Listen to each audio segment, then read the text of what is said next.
When you begin your journey in the Land of Shadow, you'll probably run into this enemy before too long.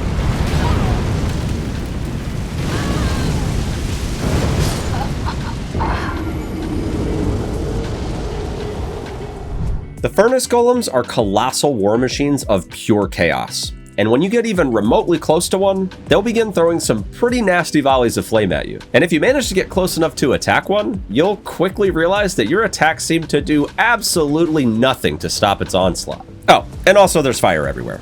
These things are very intimidating early on, and it might feel like it's better to hold off a while before you take them on, but if you learn how to deal with them early, you'll have a much more relaxing time exploring and also walk away with some nice loot. And with that, let's dive right into how to beat them.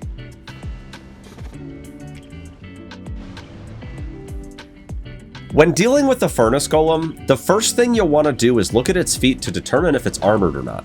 If there's ropes around its ankles, it doesn't have armor, and we'll use a more conventional method to take it down. To start, we need to get close enough to damage it. Every Furnace Golem in the game has a slightly different preference for attacks at a distance, sometimes choosing to run right up to you, other times kicking fireballs, spewing them from above, or turning its basket into a literal tornado and shooting a funnel of fire at you. Strafing on Torrent is a great way to avoid most of its attacks at a distance, and if you have any available cover, take advantage of it while you make your approach. When you get there, choose either of the legs and begin attacking.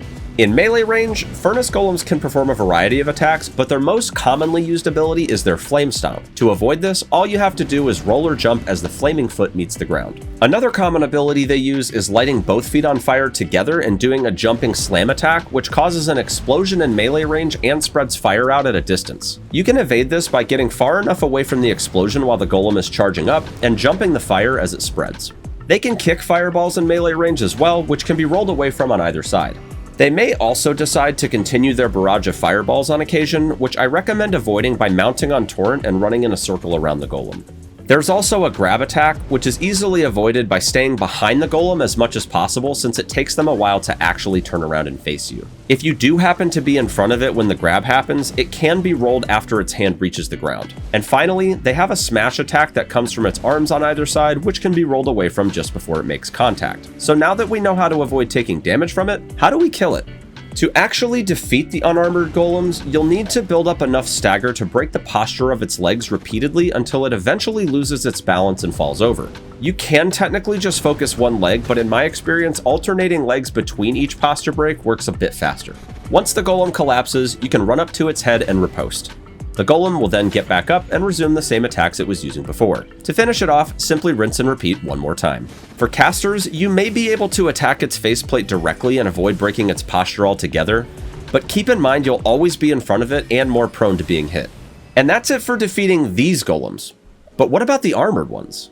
Despite being fire-type enemies, Furnace Golems are actually very weak to fire, but only if that fire happens to land inside the basket mounted on their backs.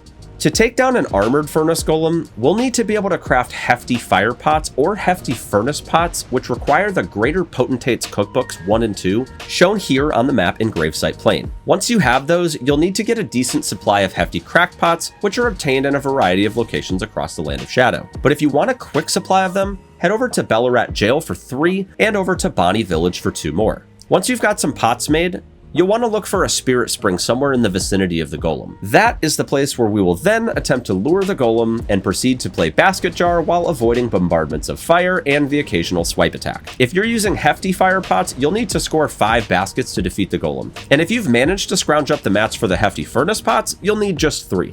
And that's it. These techniques should help you defeat every single furnace golem you encounter in Shadow of the Erdtree. But before we go, here's a few helpful tips along with a full demonstration of the strats we just covered.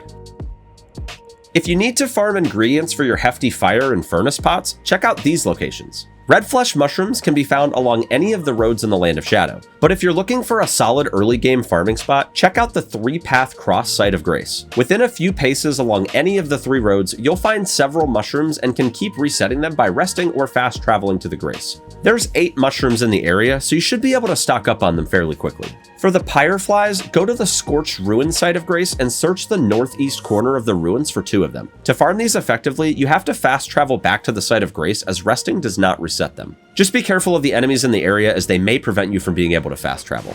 You can also try using the Memory of Grace if you're not too worried about losing your runes. For furnace pots, you'll need Embers of Mesmer, which has a single node easily farmable in the early game at this tent near the castle front site of Grace.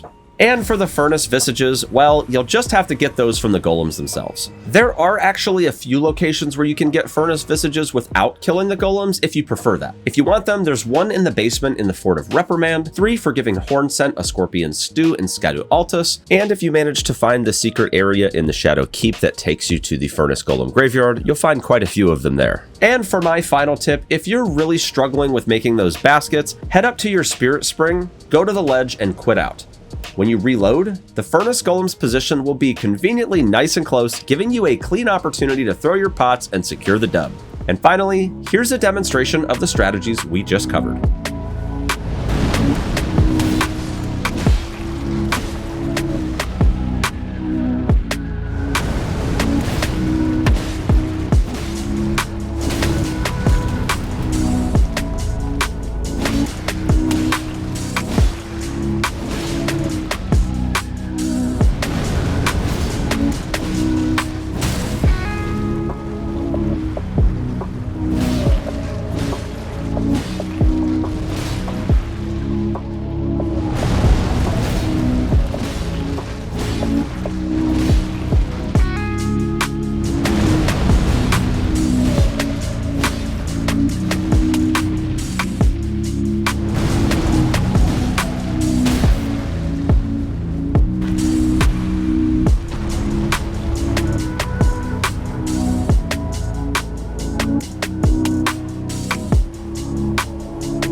Thanks so much for watching. For more help on your journey through the Land of Shadow, head on over to our growing wiki on IGN.com. And of course, for everything else Elden Ring, stick with IGN.